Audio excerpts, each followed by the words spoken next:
رح نعمل شوربة بروكلي لإفطار رمضان.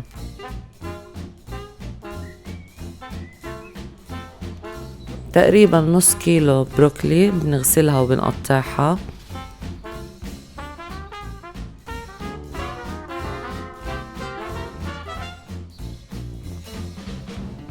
بنحط زيت زيتون بالمقلاة، بصلة متوسط الحجم مقطعة صغير،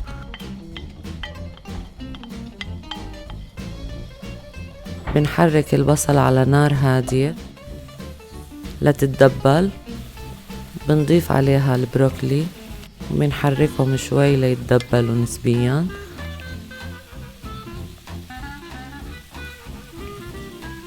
بنضيف عليهم معلقتين طحين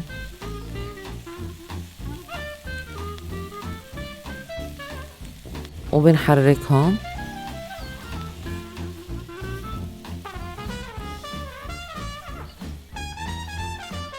بعدين بنضيف لتر مي تقريبا،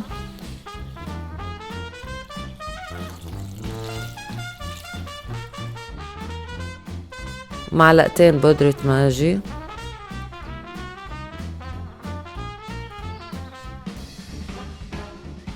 نترك الخليط يغلي لتدبل البروكلي.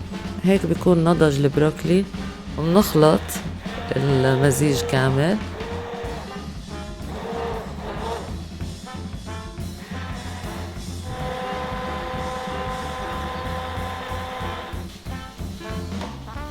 بنزينها بالطريقة اللي نحنا بنحبها. أنا زينتها بقطعة بروكلي وعرق بقدونس.